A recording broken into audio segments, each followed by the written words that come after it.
A leak in the worst possible place.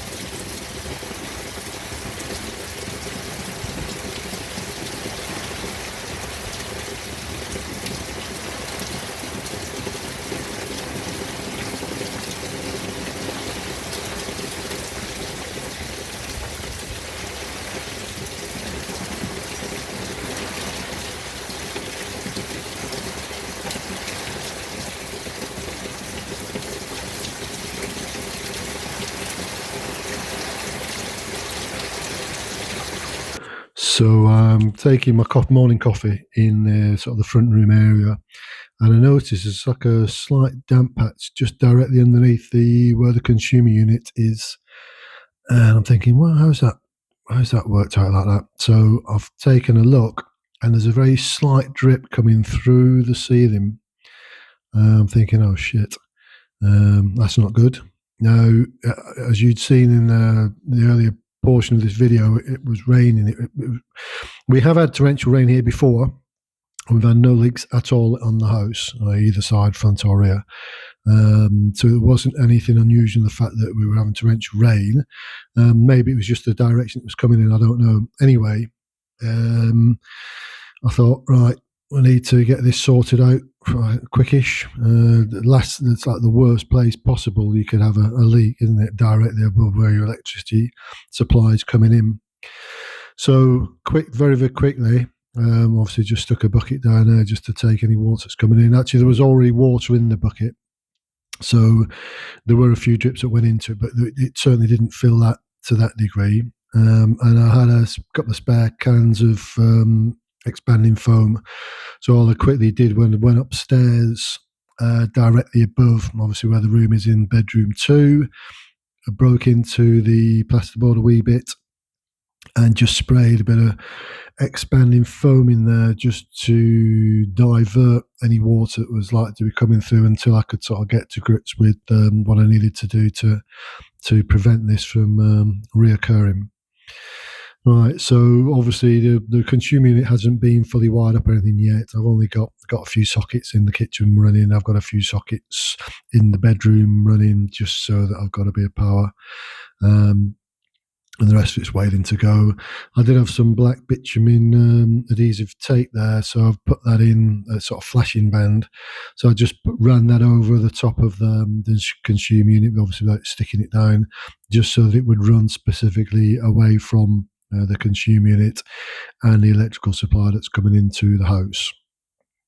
So then looking upstairs, just like very, very quickly, in a sort of state of panic, I just emptied a can of insulating foam just to, like I said, just to divert it. And then afterwards, what I did was, once I had a bit more time and I got my materials and stuff together, as you can see, top part of it's more or less dry. It's where the chimney breast meets the existing roof, and that small section there wasn't taken off and redone just because it was a bit awkward. And what happened was the membrane has just got tucked in against one of the last rafters. And because there's a slight hole in the gable end, I think what's possibly happened is where we've had a fair bit of wind and stuff recently, it's just blown the bit of membrane that I hadn't nailed onto the rafter. It's just blown it out of the way slightly. And then as the rain's been driven in round about the Velux, which is just above this area, I've got a feeling there that when I looked outside, there's sort of quite a large gap on one of the bottom tiles. I've got a feeling it's driven in there, and instead of it being caught by the membrane, I know it should just all run off the tiles, I understand that, but anyway, as a secondary measure, the membrane should take any excess water if it gets through the tiles and discharge it. And because this sheet had been moved out of the way or pushed out of the way with the wind, it had just created a gap for water to come in. So then what I did afterwards, I unraveled the sheet. I took off the foam that you saw previously, And then I tucked the sheet in as tight as possible and just put small amounts of foam in there just to hold it tight against the rafter. And the rain continued, and it seemed to have done the trick. So lesson learnt there. Saved a bit of time in not doing the final sort of foot of tiling, but it obviously came back and bit me on the bum. Anyway, after it had stopped raining, sometime afterwards, just went outside to have a wee bit of a walk around just to see. So you're not going to see too well from this video, but the Velux there that's up the top there, the sort of the bottom tile that's on the where the bottom part of the flashing is, there's kind of a large gap there. So what I'll possibly do is I'll use some clear sealant and I'll just plug that gap a wee bit. I think that was the only place it could possibly have even got in from, the way that the rain was driving across the roof. It wasn't coming sort of straight down, it was sort of coming in at an angle. Anyway, while I was there, I thought I might as well take stock of what's currently still in and around the garden as far as things needing to be done to tidy up. So you can see I still need to get to work on these conifer branches, so ripping down the foliage off them, and then just stacking up the branches and stuff to one side, ready for doing things with, making things with. The porch, which I had a few comments recently, which people dislike immensely. The porch structure itself is all right. I think it's the perspex panels that are a bit naff. So we'll deal with that at some stage. And then as we come around the side, the gable end of the house, you can see as well there's still lots of branches and stuff that need to be taken care of, although I can now access the water meter, which is sort of where I'm standing there.